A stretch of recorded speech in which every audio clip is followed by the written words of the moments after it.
بسم اللہ الرحمن الرحیم۔ السلام علیکم مائی ڈیئر اسٹوڈنٹس، امید ہے آپ سب لوگ ٹھیک ٹھاک ہوں گے۔ آج کا ہمارا جو ٹاپک ہے یہ ہے جنرل ضیاء الحق کا۔ جنرل ضیاء الحق جو ہیں یہ پاکستان کے 6 پریزیڈنٹ ہیں، 6 نمبر کے پریزیڈنٹ ہیں، اور یہ 1924 کو جلندھر میں پیدا ہوتے ہیں، اور 1988 میں ان کا جو ہے نا وہ ان کی ڈیتھ ہو جاتی ہے، پلین ایئر کریش ہو جاتا ہے ان کا، اور ان کی ڈیتھ ہو جاتی ہے فیصل ماسک میں، یہ اسلام آباد میں یہ جو ہے نا تدفین ہے، ان کی دفن ہے وہاں پہ۔ تو آج ہم دیکھیں گے کہ ضیاء الحق کون تھے اور ان کی ریفارمز کیا کیا تھیں، ان کی خدمات کیا کیا تھیں۔ ضیاء الحق جو ہیں فرسٹ آف آل پہ ہم ان کا انٹروڈکشن دیکھیں گے، پھر اس کے بعد ہم مارشل لا کو دیکھیں گے کہ ان کے دور میں جو مارشل لا ہوا وہ کیا تھا، پھر اس کے بعد چیف مارشل ایڈمنسٹریٹر کے طور پہ ان کو دیکھا جائے گا، پریزیڈنٹ آف پاکستان کے طور پہ ان کو دیکھیں گے ہم، مجلس شورا کے طور پہ ہم ان کو دیکھیں گے کہ انہوں نے مجلس شورا بنائی تھی 1981 میں، پھر اس کے بعد 1985 کے الیکشن ہوتے ہیں ان کے دور میں، فارم پالیسی ان کی دیکھیں گے، اکنامک ریفارمز ان کی دیکھیں گے، اور اوورال ان کی ریفارمز جو ہیں اسلامائزیشن کے حوالے سے، جس کی وجہ سے ضیاء کو پہچانا جاتا ہے کہ ضیاء ایک اسلامک مطلب لیڈر تھے۔ اسلامائزیشن ان کے دور میں اسلامک بہت زیادہ جو امینڈمنٹ ہوئی قانون میں نا، تو یہ چیزیں دیکھی جائیں گی، پھر اس کے بعد ان کی ڈیتھ کی مطلب جو ہے نا وہ دیکھی جائے گی کہ ان کی ڈیتھ کس طرح سے ہوئی۔ جی ابھی ہم سٹارٹ کرتے ہیں جی، بسم اللہ الرحمن الرحیم۔ انٹروڈکشن ہے جی اس کا ضیاء کا۔ یہ ان کے انٹروڈکشن میں واضح طور پہ میں آپ کو بتا دیتا ہوں پہلے کہ یہ ایک جو ہے نا ریلیجیس فیملی میں پیدا ہوتے ہیں۔ ضیاء الحق ایک ریلیجیس فیملی میں پیدا ہوتے ہیں، یہ اپنی تعلیم حاصل کرتے ہیں، جب BA ان کا کمپلیٹ ہو جاتا ہے تو برٹش آرمی میں ان کی شمولیت اختیار ہو جاتی ہے، یہ برٹش آرمی میں جاب شروع کر دیتے ہیں۔ اب کیا ہوتا ہے جی، اس کے بعد 5 جولائی 1977 کو یہ پاکستان میں معاشرہ لگاتے ہیں۔ 6 پریزیڈنٹ ہوتے ہیں جی پاکستان کے یہ۔ ان سے پہلے کون کون سے پریزیڈنٹ آتے ہیں پاکستان میں؟ نمبر 1 پہ 1956 سے 58 تک سکندر مرزا ہیں، 62 سے 69 تک ایوب خان ہیں، 69 سے 71 تک یحییٰ خان ہیں، 71 سے 73 تک ذوالفقار علی بھٹو ہیں، 73 سے 78 تک فضل الہی ہیں، اور 78 سے 1988 تک ضیاء الحق ہیں۔ یہ 6 پریزیڈنٹ ہیں۔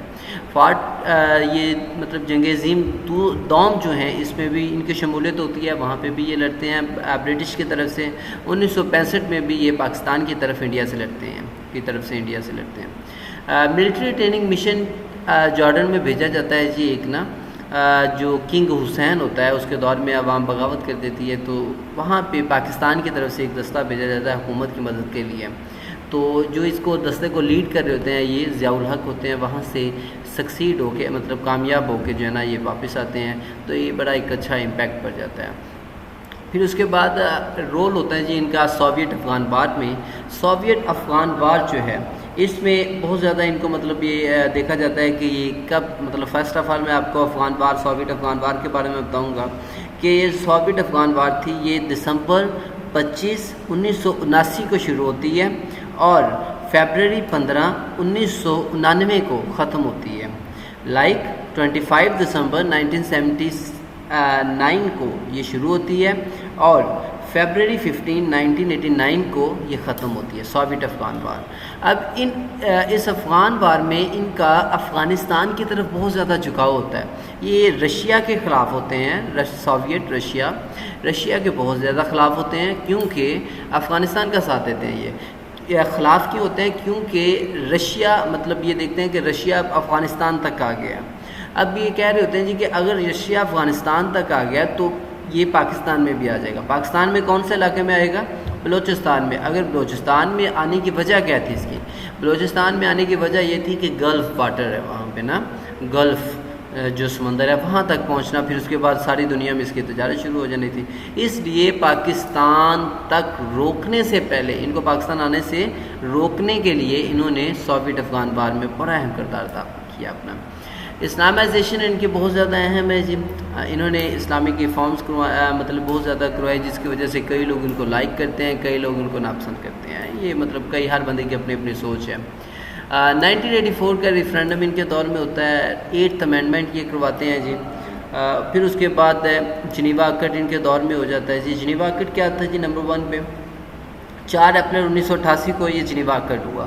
جنیوا ایکٹ میں پاکستان اور جو ہے افغانستان، ان کے درمیان جنیوا ایکٹ ہوتا ہے جی پاکستان افغانستان کے درمیان، اور جو ہمارے جو اس کے درمیان لوگ ہوتے ہیں وہ کون سے ہیں جی؟ جنیوا ایکٹ جو ہے جی یہ پاکستان اور افغانستان اور امریکہ اور روس کے درمیان ہوتا ہے جی، کہ روس سے افغانستان سے رشیا کی فورسز جو وہ انخلا کر رہی ہوتی ہیں، تو ان کے درمیان جو ہے نا وہ جنیوا ایکٹ ہوتا ہے کہ یہ کس طریقہ کار سے جو ہے نا وہ گرانٹر کے طور پہ جو ہے نا یہ ایکٹ کرتے ہیں کہ مطلب جو ہے کسی قسم کی پرابلم نہیں ہوگی، یہ جنیوا ایکٹ ہوتا ہے۔ او جی کیمپ کا ایک ڈیزاسٹر ان کے مطلب دور میں ہو جاتا ہے جی ضیاء الحق کے دور میں۔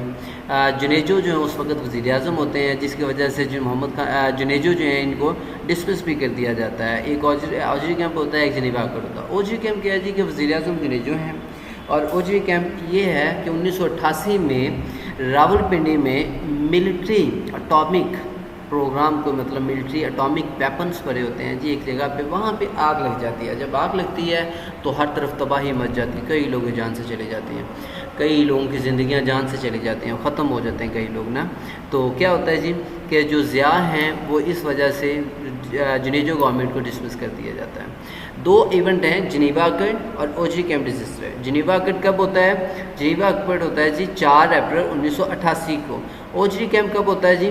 اوجری کیمپ ہوتا ہے 1988 کو، ٹھیک ہے، 1988 کو یہ ہوتا ہے، 1988 کو یہ ہوتا ہے۔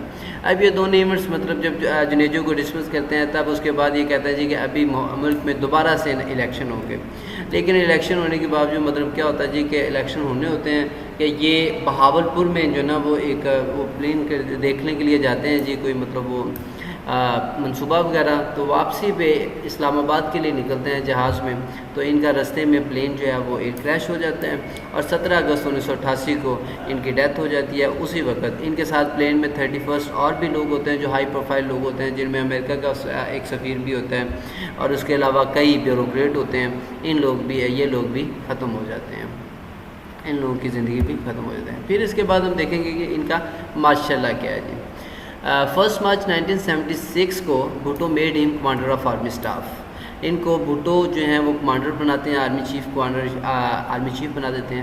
اب یہ چیز ذرا دیکھنے والی ہے کہ جب بھٹو ان کو کمانڈر چیف بناتے ہیں نا، تو ان سے پہلے کتنے لوگ تھے، مطلب بھٹو جب کمانڈر چیف ان کو بناتے ہیں، ان سے پہلے جو کمانڈر چیف ہیں وہ ہیں جنرل ٹکا خان۔ 1972 سے 76 تک وہ کمانڈر چیف بنتے ہیں، اور یہ جنرل ٹکا خان وہی ہیں جو بنگال میں کئی لوگوں کا قتل کرتے ہیں، لیکن وہ آرمی چیف بن جاتے ہیں۔ پھر اس کے بعد مطلب بنگال میں کئی لوگ بغاوت کرتے ہیں، ان کا خاتمہ کرنے کے لیے جنرل ٹکا خان کو بھیجا جاتا ہے ذوالفقار علی بھٹو کی طرف سے۔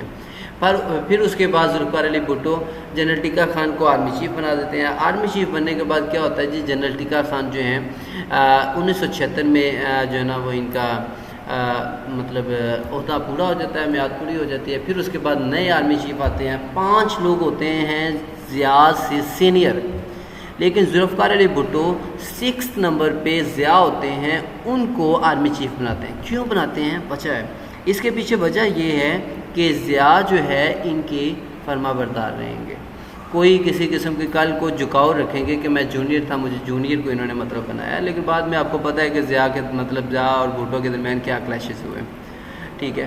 بھٹو فال شروع ہو جاتا ہے جی، اس کے بعد کیا ہوتا ہے جی مطلب ضیاء پریزیڈنٹ بنتے ہیں، جب ضیاء کمانڈر چیف بنتے ہیں تو پھر اس کے بعد بھٹو کا مطلب جو ہے نا فال شروع ہوتا ہے۔ نیشنل عوامی پارٹی کے جو لیڈر ہوتے ہیں جی محمد احمد رضا قصوری، ان کے فادر کی ڈیتھ ہو جاتی ہے، کار میں جا رہے ہوتے ہیں تو رستے میں جو ہے نا ان کی کار کا دھماکہ ہو جاتا ہے، لیکن کار میں وہ ہوتے نہیں ہیں، ان کے فادر ہوتے ہیں۔ تو کہا جاتا ہے جی کہ اس سازش کے پیچھے بھٹو ہیں، اور بھٹو کا اریسٹ کر لیا جاتا ہے، اور جب بھٹو کا اریسٹ کیا جاتا ہے تو بھٹو کو پہلے ایک بار اریسٹ کیا جاتا ہے، پھر اس کے بعد ان کو چھوڑ دیا جاتا ہے، مطلب ریٹ پٹیشن کی جاتی ہے، لیکن وہ مطلب بری ہو جاتے ہیں۔ دوبارہ سے پھر ان کو اریسٹ کر لیا جاتا ہے، بعد میں ان کو سزا دے دی جاتی ہے۔ اس وجہ سے بھٹو کا مطلب جو ہے نا احمد رضا فادر قصوریز فادر کی ڈیتھ جو ہے نا قصوریز کے فادر کی ڈیتھ کی وجہ سے جو ہے نا ان کو بھٹو کو سزائے موت دی جاتی ہے، ڈیتھ سینٹینس دی جاتی ہے۔ 1977 میں بھٹو کہتے ہیں جی کہ میں الیکشن کروا دیتا ہوں، ٹھیک ہے، حالات خراب ہو جاتے ہیں جب قصوری کے فادر کی ڈیتھ ہوتی ہے، تو بھٹو کہتے ہیں جی کہ میں الیکشن کروا دوں گا دوبارہ، لیکن کیا ہوتا ہے جی کہ 5 جولائی 1977 کو ضیاء امپوز مارشل لگا دیتے ہیں ضیاء، اور 90 دنوں کے اندر کہتے ہیں جی کہ میں الیکشن کرواؤں گا۔ اب اس دور میں ضیاء کہہ دیتے ہیں جی کہ 90 دنوں کے اندر اندر الیکشن کرواؤں گا، لیکن الیکشن نہیں ہوتے، الیکشن ہوتے ہیں 1985 میں جا کے۔ لیکن ضیاء 1977 سے 85 تک ملک میں الیکٹڈ نہیں ہوتے، خود ہی مطلب فضل الہی جب ریزائن کرتے ہیں تو خود ہی پریزیڈنٹ بن جاتے ہیں، اور 1985 تک خود ہی پریزیڈنٹ رہتے ہیں۔ بعد میں ریفرینڈم ہوتا ہے اور یہ خود کو پریزیڈنٹ ڈکلیئر کر لیتے ہیں، ریفرینڈم میں ہوتے ہیں۔ اب ان کے دور میں یو ایس جو ہے نا، یونائٹڈ اسٹیٹ جو ہے، ان کی جو صدر تھا اس کی ایڈمنسٹریشن تھی کہ رونالڈ ریگن جو ہے، ان کی جو انتظامیہ جو ہے نا ضیاء الحق سے بہت زیادہ خوش تھی، اور اتنی خوش تھی کہ امریکہ چاہ رہا تھا کہ روس کا خاتمہ ہو، ٹھیک ہے، اور امریکہ کا سب سے زیادہ ساتھ کس نے دیا؟ پاکستان کا۔ اس لیے پاکستان کو امریکہ نے فرنٹ لائن ایلی کا کردار ادا کرنے کا کہا کہ پاکستان فرنٹ لائن ہے ہمارے لیے، سب سے پہلے نمبر پہ پاکستان ہے، باقی کوئی اور ملک ہے۔ جیسے آج کل مطلب افغانستان کی جو وار ہے، اس میں بھی طالبان کی وار میں بھی پاکستان کو فرنٹ لائن کہا جا رہا ہے۔ مطلب یہ کہ جب امریکہ کو ضرورت ہوتی ہے پاکستان ان کے لیے فرنٹ لائن ہے، جب ان کو ضرورت ختم ہو گئی تو امریکہ کون، پاکستان کون۔ یہ مطلب دونوں کی صورتحال یہ ہے کہ امریکہ جب بھی ہے اس کو اپنی مدد ہوتی ہے، جب اس کو ضرورت ہے تب ہی اس کو مطلب جو ہے نا وہ کام بناتا ہے، اس کے بعد نہیں۔ میں نے سسپیکٹس کے کئی زیادہ مطلب جو ہے نا وہ مطلب اس کئی راز بھی ہیں کہ جو بھٹو کو مطلب ڈیتھ کی گئی، بھٹو کو سزائے موت دے دی گئی، اس کے پیچھے امریکہ اور امریکہ کی جو CIA ایجنسی ہے جی، اس کا بہت زیادہ رول ہے، اس کا بہت زیادہ کردار ہے، لیکن ابھی تک یہ مطلب بات کنفرم نہیں ہوئی کیا صورت ہے کیا نہیں۔ After martial law, Zia promise election in 90 days، October 1977 announced to start accountability of politicians۔ لیکن ضیاء الیکشن کب کہتے ہیں جی کہ 90 دنوں میں الیکشن ہوں گے، جب ضیاء صدر بن جاتے ہیں۔ صدر بننے کے بعد ضیاء کیا کہتے ہیں جی کہ ابھی الیکشن ہوں گے، لیکن سب سے پہلے پولیٹیشینز کی احتساب شروع ہوگا۔ جیسے آج کل احتساب ہو رہا ہے نا، ایسے ہی پولیٹیشین کا احتساب شروع کر دیتے ہیں، اور یہ احتساب جو ہے یہ 6 سال تک چلا جاتا ہے۔ Remain chief marshal administrator Zia 16 ستمبر 1978 تک جو ہے نا یہ چیف مارشل ایڈمنسٹریٹر رہتے ہیں۔ پھر اس کے بعد مطلب جب یہ چیف مارشل ایڈمنسٹریٹر ہوتے ہیں نا تو کیا کرتے ہیں جی، نصرت بھٹو جو ہے ان کے مارشل لا کو چیلنج کر دیتے ہیں سپریم کورٹ میں کہ یہ مطلب نہیں ہے صحیح، اس کو نا ختم ہونا چاہیے، مارشل لا ختم ہونا چاہیے۔ نصرت بھٹو کون ہے؟ یہ ذوالفقار علی بھٹو کی بیگم ہے۔ ڈاکٹر آف نیسیسٹی، وقت کی ضرورت کے مطابق نصرت بھٹو چیلنج کر دیتی ہیں، لیکن سپریم کورٹ کوئی ایکشن نہیں لیتی۔ پھر اس کے بعد بھٹو کے ٹرائل شروع ہو جاتے ہیں ملٹری کورٹ میں۔ 18 مارچ 1978 کو بھٹو کو سینٹینس دے دی جاتی ہے کہ آپ کو سزائے موت دے دی جائے گی۔ Zia CMLA chief marshal administrator کے طور پہ جو فضل الہی ہیں اس وقت پاکستان کے جو صدر ہوتے ہیں، اس پہ پریشر ڈالتے ہیں کہ آپ شیخ انوار الحق کو چیف جسٹس آف پاکستان جو ہے نا وہ مقرر کریں۔ اس سے پہلے جو چیف جسٹس ہوتے ہیں وہ یعقوب علی ہوتے ہیں۔ یعقوب علی بڑے انصاف پسند ہوتے ہیں جی، اور ضیاء کو ڈر ہوتا ہے کہ یعقوب علی جو ہے نا وہ بھٹو کو ریلیز نہ کر دیں، تو یعقوب علی کو ریموو کر کے نئے چیف جسٹس بنا دیے جاتے ہیں انوار الحق۔ اب انوار الحق جو ہیں یہ اپنا آگے مطلب بھٹو کو سزا وغیرہ میں بڑا ان کا کردار ہوتا ہے، اور بھٹو کا جو کیس ہوتا ہے یہ لاہور ہائی کورٹ میں چلایا جاتا ہے، اور مولوی مشتاق احمد جو ہیں یہ جج ہیں، یہ بھٹو کو لاہور ہائی کورٹ کے جج ہیں، یہ بھٹو کو سزائے موت دیتے ہیں۔ پھر اس کے بعد ہے جی پریزیڈنٹ آف پاکستان کے طور پہ ضیاء جو ہیں بیکیم پریزیڈنٹ 6 ایئر آن 16 ستمبر 1978 آفٹر فضل الہی ریزگنیشن۔ یہ فضل الہی جب ریزائن کرتے ہیں تو ضیاء جو ہیں یہ 16 ستمبر 1978 کو پریزیڈنٹ بن جاتے ہیں، اور اس کے بعد مطلب 100 جو ہے 1984 تک یہ پریزیڈنٹ رہتے ہیں، نان الیکٹڈ پریزیڈنٹ۔ پھر اس کے بعد جو ہے ہی prefer presidential form of government, یہ پریزیڈینشیل فارم آف گورنمنٹ کو پریفر کرتے ہیں، جس میں ٹیکنوکریٹ جو ہے نا وہ حکومت کو چلاتے ہیں جی۔ پریزیڈینشیل ایک ہوتی ہے فارم آف گورنمنٹ، ایک ہوتی ہے جی پارلیمنٹری فارم آف گورنمنٹ۔ ان ٹرمز میں ذرا تھوڑا سا فرق ہے، میں آپ کو بتا دیتا ہوں۔ جو پریزیڈینشیل فارم آف گورنمنٹ ہوتی ہے اس میں سارے کے سارے اختیارات کا مالک کون ہوتا ہے؟ صدر۔ جو پارلیمنٹری فارم آف گورنمنٹ ہوتی ہے اس میں سارے کے سارے اختیارات کا مالک ہوتا ہے وزیر اعظم، اور جو صدر ہوتا ہے وہ برائے نام ہوتا ہے۔ اب ضیاء جب پریزیڈنٹ بنتے ہیں تو ضیاء جب اقتدار میں آتے ہیں تو کہتے ہیں جی کہ اختیارات کا مالک کون ہے؟ صدر۔ یہ پریفر کرتے ہیں کہ پارلیمانی نظام کے بجائے پریزیڈنشیل فارم آف گورنمنٹ کو ہونا چاہیے، لیکن یہ نہیں ہو پاتا تو یہ کیا کرتے ہیں جی کہ سیمی پارلیمانی نظام یہ شروع کر دیتے ہیں، جس میں صدر کو تھوڑی سی پاور دے دیتے ہیں 8ویں ترمیم کے تحت کہ صدر جو ہے وہ اسمبلیاں توڑ سکتا ہے۔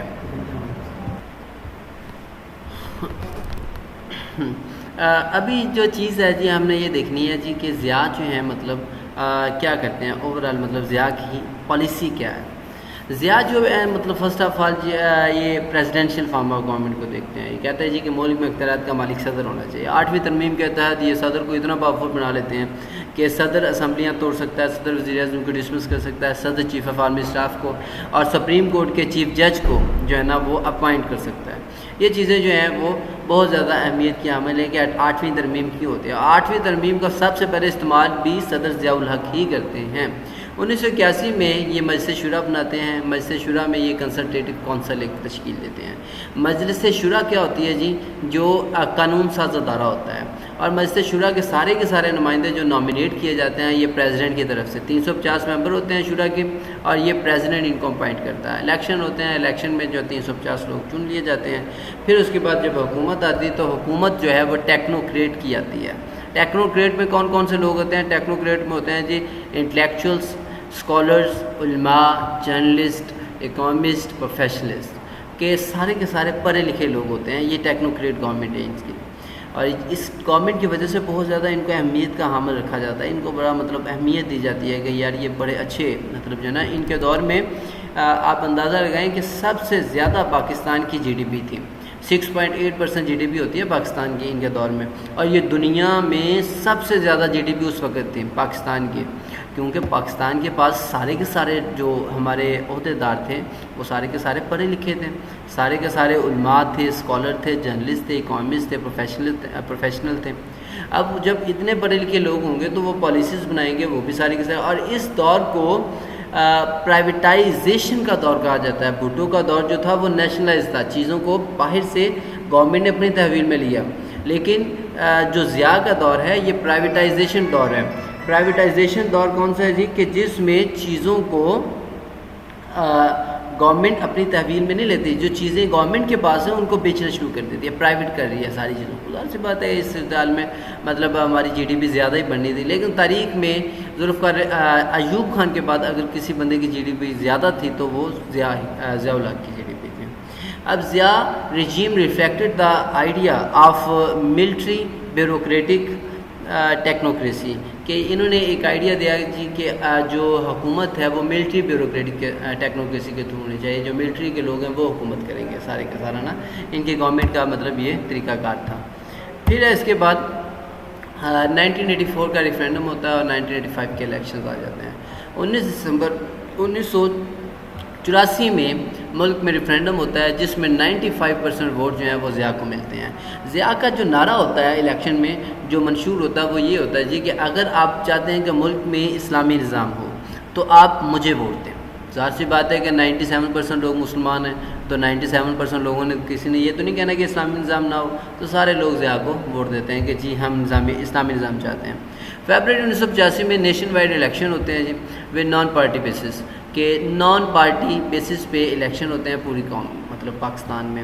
اب ان الیکشن میں ہر بندہ مطلب کوئی پارٹی ایک تو ہوتی نہیں ہے، سارے کے سارے لوگ جب جیت جاتے ہیں اس کے بعد ضیاء خود پریزیڈنٹ بن جاتے ہیں۔ ضیاء پریزیڈنٹ بنتے ہیں تو اس کے بعد جو وزیر اعظم بنایا جاتا ہے وہ محمد خان جنیجو ہوتا ہے جی، یہ نامینیٹ کیا جاتا ہے ضیاء الحق کی طرف سے، صدر کی طرف سے وزیر اعظم کو نامینیٹ کر دیا جاتا ہے، کیونکہ الیکشن میں کوئی ایک پارٹی تو جیتی نہیں ہے، اس لیے کسی ایک بندے کو نامینیٹ کرنا ہوتا ہے صدر نے۔ جو محمد خان جنیجو ہوتے ہیں یہ ایک سندھی ہوتے ہیں، پاکستان کے پرائم منسٹر بن جاتے ہیں، اور اس دور میں الطاف حسین کو بہت زیادہ پروموٹ کیا جاتا ہے۔ یہ جو ایم کے لیڈر ہیں نا الطاف حسین، یہ ضیاء نے ان کو پروموٹ کیا تھا۔ جو سندھ میں پیپلز پارٹی کی لیڈر تھی بینظیر بھٹو، ان کو روکنے کے لیے ضیاء نے الطاف حسین کو پروموٹ کیا کہ آپ جو ہے نا ان کو ذرا شکست دیں۔ Later resolve assembly using 58(2)B، اس کی ریزن کیا تھی؟ جو ہے نا اسمبلی جو ہے وہ توڑ دیتے ہیں جی محمد خان جنیجو کی۔ ریزن اس کی کیا تھی؟ اس کی ریزن میں نمبر 1 پہ جنیوا ایکٹ تھا، اور او جی کیمپ کا ڈیزاسٹر تھا. یہ دونوں چیزیں وزیر اعظم نے اپنی مرضی سے کی. اور جب او جی کیمپ کا ڈیزاسٹر ویسے کو ناگہانی صورت میں ہو گیا جی، اور جنیوا اکرڈ میں مطلب ضیاء الحق خوش نہیں تھے، تو یہ دونوں جب چیزیں ہوئی تو ضیاء جو ہے جنیجو سے خوش نہیں تھے. جنیجو نے ان کی اسمبلی کو توڑ دیا. ان کے دور میں 8th امینڈمنٹ ہوتی ہے. 8th امینڈمنٹ کب ہوتی ہے جی؟ یہ ہوتی ہے 11 نومبر 1985 کو. 11 نومبر 1985 کو 8th امینڈمنٹ ہوتی ہے، جس میں صدر کو اختیار دے دیا جاتا ہے کہ وہ جب مرضی پرائم منسٹر کو ڈسمس کر سکتا ہے، جب مرضی وہ نیشنل اسمبلی کو ڈیزالو کر سکتا ہے. اور اس کے بعد ایک ایکسٹرا جو ہے نا وہ ان کو اختیارات دے دیے جاتے ہیں کہ وہ گورنر جو ہیں، صوبائی گورنر، ان کو اپوائنٹ کر سکتا ہے، اور جو آرم فورسز کے چیف ہیں ان کو بھی اپوائنٹ کر سکتا ہے. یہ اختیارات جب صدر کو دے دیے جاتے ہیں تو ظاہر سی بات ہے کہ صدر پاورفل ہو جاتا ہے، صدر کے پاس فل اختیارات آ جاتے ہیں. ان کی فارن اور اکنامک پالیسی اگر دیکھیں ہم تو فارن اکنامک پالیسی میں سوویت افغان وار جو ہے نا اس میں ضیاء کی تھنکنگ بڑی ڈیفرنٹ تھی. ضیاء ابھی سوویت افغان وار ہوتی ہے جی، آپ کو میں نے پہلے بھی آلریڈی بتایا کہ 25 دسمبر 1979 کو یہ شروع ہوتی ہے اور فیبرری 15 1999 کو یہ ختم ہوتی ہے. اب یہ جو وار ہوتی ہے نا اس میں جو روس ہے وہ افغانستان پہ قبضہ کر لیتا ہے. اب ضیاء کو ڈر لگ جاتا ہے کہ ابھی وہ افغانستان میں آ گیا، افغانستان سے اگلا رستہ اس کا پاکستان ہے.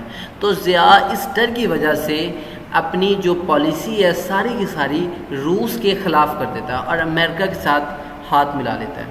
امریکہ اور پاکستان جو ہیں اور افغانستان جو ہیں، یہ تینوں ممالک ایک طرف، روس ایک طرف ہو جاتا ہے. تو ضیاء جو ہے ان کی تھنکنگ ساری کی ساری روس میں جو ہے نا روس کے خلاف ہوتی ہے. آپریشن سائیکلون ہوتا ہے جی ان کے دور میں. آپریشن سائیکلون کیا ہوتا ہے جی کہ جب روس افغانستان پہ قبضہ کرتا ہے تو کیا ہوتا ہے جی کہ ساری دنیا سے مسلمانوں کو اکٹھا کیا جاتا ہے.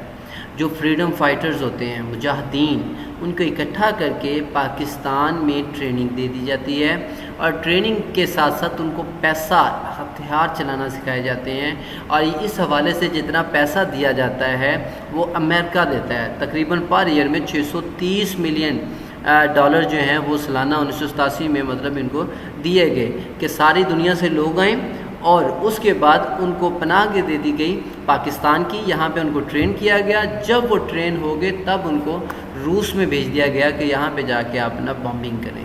تو یہ سارے سسٹم کو آپریشن سائیکلون کا نام دیا گیا. آپریشن سائیکلون ضیاء کے دور میں ہوتا ہے. ان کے جو یونائٹڈ اسٹیٹ کے ساتھ ریلیشن شپ ہیں وہ بہت اچھے ہوتے ہیں جی. روس کے ساتھ ان کے ریلیشن شپ اچھے نہیں ہوتے، ظاہر سی بات ہے کمیونزم کے خلاف ہوتے ہیں، اور دوسری طرف یہ افغانستان پہ قبضہ کر لیتے ہیں. تو اگلا ہمیں ڈر ہوتا ہے کہ یہ ابھی بلوچستان میں نہ آ جائے. بلوچستان میں آئے تو ظاہر سی بات ہے بلوچستان گیا. اور ان کے انڈیا کے ساتھ بھی اچھے ریلیشن شپ نہیں ہوتے، کیونکہ انڈیا میں خالستان موومنٹ چل رہی ہوتی ہے. سکھ چاہ رہے ہوتے ہیں کہ ہم علیحدہ ملک بنانا چاہتے ہیں. تو اس وجہ سے ان کو مطلب جو ہے نا وہ کافی زیادہ انڈیا کہہ رہا ہوتا ہے کہ اس موومنٹ کو پاکستان جو ہے وہ مطلب اٹھا رہا ہے. تو ان کے ریلیشن شپ اچھے نہیں ہوتے. ایک اور چیز میں انڈیا کے حوالے سے آپ کو بتا دوں کہ آج کل جو انڈین میڈیا باتیں کرتا ہے نا کہ یہ کر دیں گے پاکستان کا، یہ کر دیں گے، یہ کر دیں گے، یہ ضیاء میں بھی پاکستان کے ساتھ یہی باتیں کرتا تھا. لیکن ضیاء انڈیا میں گئے اور انڈیا کے میڈیا چینل پہ جا کے نا انہوں نے مطلب کہا کہ میں ادھر بیٹھا ہوں، پاکستان کی طرف جو کرنا ہے کر کے دکھائیں مجھے نا. یہ بڑے بہادر تھے.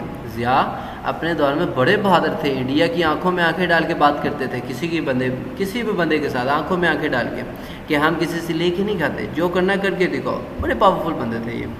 اب پھر اس کے بعد ہے کہ جو ہے نا اٹامک پروگرام جو بھٹو نے شروع کیا تھا، اس ضیاء نے اس کو ملٹرائز کر دیا کہ یہ سارے کا سارا پروگرام ضیاء نے آرمی کے تھرو اس کو کر دیا کہ اس کو ابھی رن کرے گا پولیٹیکل گورنمنٹ نہیں، اس کو اب آرمی رن کرے گی. اور جو نیوٹرلائز کر دیا انہوں نے پریشر جو انٹرنیشنل تھا کہ دنیا کا پریشر تھا کہ جو ایٹم سے پاک ہونا چاہیے خطہ، انہوں نے وہ سارے کا سارا مطلب یہ بتایا کہ جب انڈیا ایٹم بنا سکتا ہے تو ہم بھی بنا سکتے ہیں. اگر انڈیا کے ساتھ انڈیا نقصان نہیں اٹھائے گا تو ہم بھی نقصان نہیں اٹھائیں گے. اگر انڈیا کسی کو نقصان نہیں پہنچائے گا تو ہم نے کیسے نقصان پہنچانا ہے؟ ہم نے تو اپنے ڈیفینڈ کے لیے بنانا ہے. ہم کون سے کسی سے جنگ کر رہے ہیں؟ تو دنیا کا پریشر جو نا سارے کا سارا انہوں نے نیوٹرلائز کیا کہ مطلب یہ ہم ایسے کر کے ایسے رن کرنا چاہ رہے ہیں.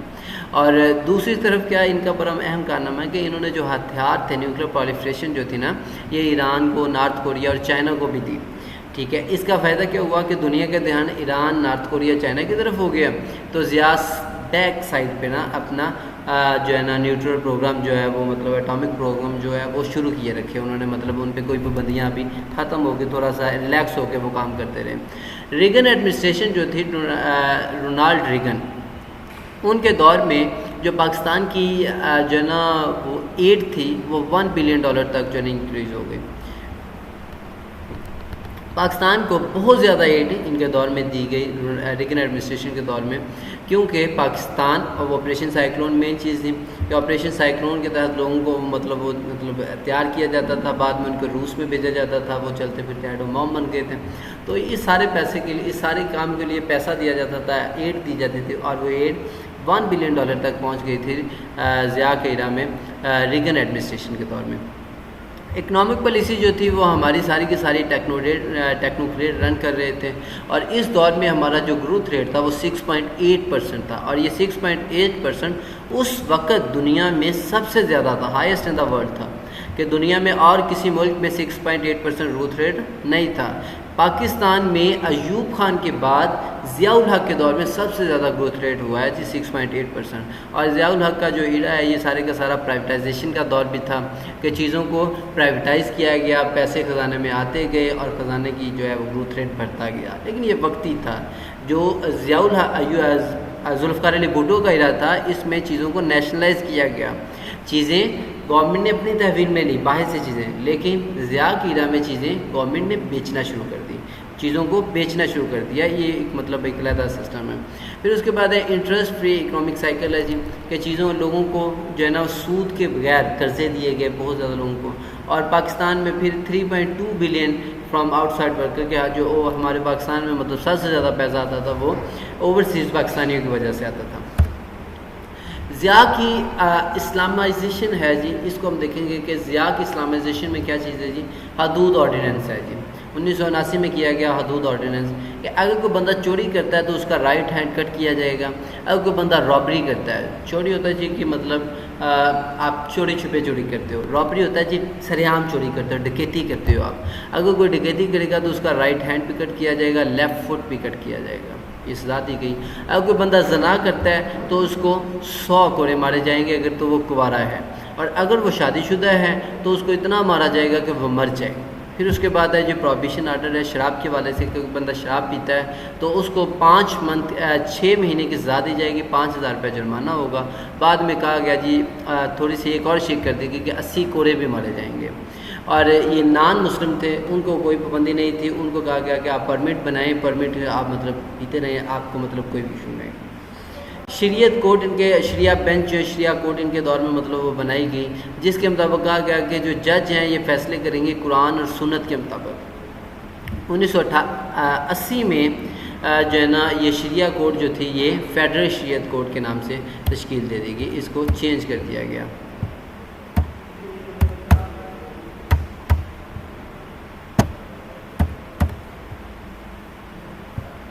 پھر اس کے بعد زکوٰۃ اور عشر آرڈیننس جو ہے 20 جون 1980 کو ایک اور آرڈیننس جاری کیا گیا، جس کے مطابق کہا گیا جی کہ بینک جو ہیں وہ زکوٰۃ فنڈ جو ہے نا وہ زکوٰۃ کٹ کیا کریں گے 2.5% کے حساب سے، اور یہ مطلب کہا گیا 1 رمضان کو زکوٰۃ کٹ کی جائے گی، اور لوگوں کو کہا گیا کہ کوئی بندے جو مطلب بینک میں اکاؤنٹ کھلواتے ہیں نا تو ان کو باقاعدہ طور پہ اکاؤنٹ سے مطلب یہ لازم نہیں تھا کہ ہر بندے کے اکاؤنٹ سے، ان کو کہا گیا کہ آپ زکوٰۃ کٹوانا چاہتے ہیں یا نہیں، اگر تو کہتا تھا کہ ہاں ہم زکوٰۃ کٹوانا چاہتے ہیں تو دین زکوٰۃ کاٹی جاتی تھی، ادروائز زکوٰۃ نہیں تھی کاٹی جاتی، یہ چیز ہے۔ اور یہ جو زکوٰۃ تھی یہ سینٹرل زکوٰۃ فنڈ میں مطلب پیسے ٹرانسفر کیے جاتے تھے۔ پھر اس کے بعد عشر آرڈیننس جو ہے وہ دیا گیا جی کہ اگر کسی بندے کے پاس ایگریکلچر زمین ہے تو اس سے 10% جو ہے وہ سرکاری خزانے میں مطلب جو ہے نا اس کے پیسے جائیں گے۔ ربا جو تھا وہ ختم کیا گیا، سود وغیرہ جو ہے انہوں نے کہا جی کہ جو بینکوں کے کھاتے ہیں وہ کھولے جائیں گے پروفٹ لاس شیئرنگ پہ، نقصان بھی ہوگا نفع بھی ہوگا، اگر یہ نہیں کہ نفع ہی نفع، یہ کام نہیں ہوگا، پروفٹ لاس شیئرنگ پہ سارے کام ہوں گے۔ لینڈ ریفارمز انہوں نے کروائی. انہوں نے یہ کہا کہ ابھی دیکھیں نا بھٹو نے لینڈ ریفارمز کروائی تھی, ایوب نے لینڈ ریفارم کروائی تھی, لیکن انہوں نے کوئی لینڈ ریفارم نہیں کروائی. انہوں نے کہا جی کہ جو زمین ہے, جو روٹی ہے, جو کپڑا ہے, یہ خدا کی ذات ہے, خدا ہی دینا چاہتا ہے. ڈو ناٹ پریفر کہ ہاں انہوں نے مطلب اس کو پریفر نہیں کیا. انہوں نے کہا جی کہ یہ سارے خدا کیا ہوتا, میں کس بندے کو کتنی زمین دینی ہے, کس بندے کو کتنا دینا ہے, اس میں میرا کوئی رول نہیں ہے. مدرسہ ان کے دور میں بہت زیادہ ایکسپینڈ کیا گیا. 893 مدرسے تھے جب انہوں نے حکومت سنبھالی. جب انہوں نے حکومت اینڈ کی ان کی, تو تب کتنے مدرسے تھے؟ 2801. یہ ملا عمر اسامہ بن لادن یہ پاکستان سے تعلیم یافتہ ہیں, پاکستان سے انہوں نے تعلیم حاصل کی. مطلب یہ کہ ان کے دور میں بہت زیادہ مدرسے انکریز کیے گئے. کلچر پالیسیز تھی ہمارے ان کے دور میں, مطلب جو ہے نا وہ مطلب انٹروڈیوس کروائی گئی کہ جو عورت ہے وہ دوپٹہ لے گی سر پہ, باہر نہیں نکلے گی. اب ٹی وی نیوز چینل میں مطلب دیکھتے ہوں گے کہ جو ضیاء ایرا کے نیوز چینل ہے نا, اس کا اگر عورت حجاب پہنتی تھی, حجاب پہن کے نا پھر مطلب نیوز میں بیٹھتی تھی, مکمل طور پر پابندی تھی کہ باہر نہیں نکلنا, اگر کسی نے نکلنا ہے تو وہ حجاب پہنے گی مکمل طور پہ. مطلب وہ اس وجہ سے لوگوں کو مطلب جو نا ان کو مطلب اچھا بھی نہیں تھا سمجھا جاتا, کیونکہ کئی عورتیں کہتی تھیں کہ ہماری آزادی پہ پابندیاں لگ گئی ہیں, لیکن انہوں نے اسلامی نظام نافذ کروایا. رمضان آرڈیننس انہوں نے جاری کیا جی کہ رمضان میں کوئی بندہ یہ باہر جو مطلب احترام رمضان آرڈیننس ہوگا جی, کوئی کسی قسم کو مطلب جو ہے نا وہ عیاشی نہیں کی جائے گی, اور رمضان کا احترام کیا جائے گا. اور پریئر ایٹ گورنمنٹ انسٹیٹیوشنز ہے کہ سرکاری اداروں میں انہوں نے کہا جی کہ نماز کا اہتمام کیا جائے گا. لائک یہ جو اداروں میں ہمیں مسجدیں بنی ہوئی نظر آتی ہیں نا, یہ انہی کے دور میں مسجدیں بنی ہوئی تھی, اس سے پہلے مسجد نہیں تھی. اداروں میں ان کے دور میں مساجد بنائی گئی, مساجد میں نماز کا اہتمام کیا گیا. ان کا مطلب مین کام جو ہے وہ انہی کا ہے اس میں. پھر اس کے بعد ان کی ڈیتھ ہے جی کہ یہ مطلب جو ہے نا وہ ٹینک ڈیمانسٹریشن جو ہے نا اس کو دیکھنے گئے بہاولپور میں. تو جب بہاولپور سے واپس اسلام آباد ایئرپورٹ کی طرف نکلنے لگے نا, تو رستے میں ان کا پلین جو ہے وہ ایئر کریش ہو جاتا ہے, اور 17 اگست 1988 کو ان کی ڈیتھ ہو جاتی ہے. 31 لوگ اور بھی تھے ان میں, 31 اور بھی بندے تھے, اور وہ بندے بھی ان میں مطلب ہائی پروفائل لوگ تھے. ایک امریکہ کا وزیر بھی تھا ان میں, اور باقی پاکستان کے ہائی پروفائل لوگ تھے. ایک صدر ضیاء الحق تھے, واپس آ رہے تھے کہ پلین رستے میں ایئر کریش ہو گیا, انہوں کی ڈیتھ ہو گئی. مینی کانسپیریسی تھیوریز ہیں. کئی لوگ کہہ رہے ہیں جی کہ ان کو مروانے میں امریکہ کا ہاتھ تھا, کہ امریکہ نے پہلے مطلب ضیاء کو, ذوالفقار علی بھٹو کو سائڈ پہ کرنے کے لیے ضیاء کو پروموٹ کیا, بعد میں جب ان کی ضرورت نہ رہی تو امریکہ نے ان کو ختم کروا دیا. کئی لوگ کہتے ہیں جی ان کو مروانے میں انڈیا کا ہاتھ تھا, کئی لوگ کہتے ہیں ان کو مروانے میں روس کا ہاتھ تھا. یہ کانسپیریسی تھیوریز ہیں, ابھی تک ان میں کوئی مطلب جو ہے نا واضح طور پہ کوئی بات نہیں ہے. یہ مین چیز ہے آج کی جی. اللہ خیر فرمائے. اوکے, خوش رہیں جی. اوکے, اللہ حافظ.